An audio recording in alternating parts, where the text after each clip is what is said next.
The final step of the class writing feedback workflow is to review the feedback and share it with students. So once you have added all your submissions and the feedback has processed, you're going to see a couple of different things. First, you're going to see a list of all students, the status, and the ability to review. I want you to keep in mind that I made all these submissions, so the student name is showing as my name. You're also going to get an insight snapshot for the class as a whole. So you'll be able to see the class average score along with a grade breakdown. You can also expand this insights panel, and then you're going to get the overall assessment of your students' work. So depth of analysis was good, but probably needs more textual support. Here you'll see strengths of the class highlighted. Again, you're going to see my name here multiple times because all of the submissions were mine.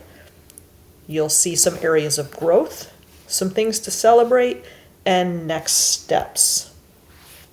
So as a teacher, these are things that I should be focusing on and things I should be reinforcing with my students. So that's a nice quick snapshot of how the class did. Now, before you can send feedback to students, you need to approve it. So you shouldn't just let Magic School provide feedback to your students. You also should be still reading your student's essay to make sure that the feedback makes sense. So I'm going to look at this essay. I'm going to go ahead and click review.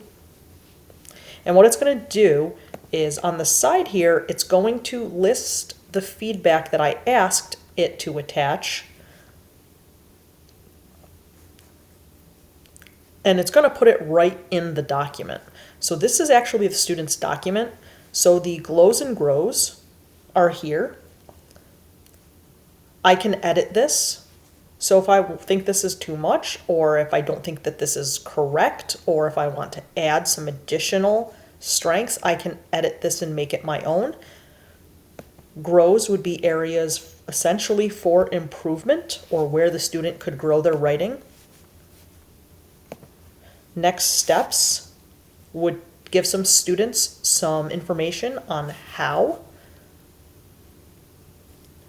to go ahead and improve their essay. And then here is the score breakdown. So out of 16 points, this is how the student did.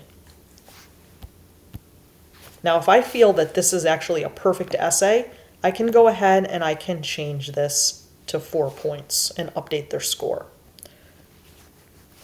As I scroll their document, you'll see that the feedback's added directly in.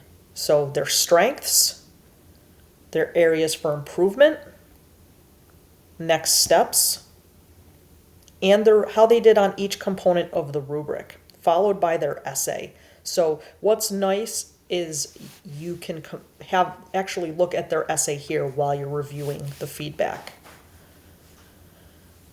When I'm ready to share this with the student, I'm going to go ahead and click approve. So I am saying that I've reviewed this feedback and this is what I want to send to students. And then I'm going to click share to student. And here I can decide which components that I want to include. So if I've decided that I don't want to include next steps or glows and grows, I can just toggle those off. And then I'm going to click share. And the next time the student opens their assignment or their file, they're going to see all of this feedback within their document. All right, I'm going to go back here to the main dashboard.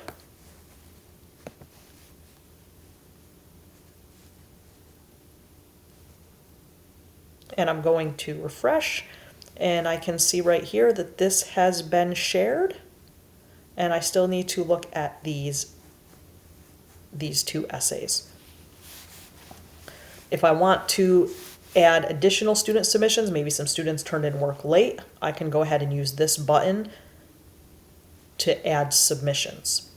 So hopefully you're seeing the class writing feedback tool as a way that you can help to give high quality feedback to students and get insights for your class's writing.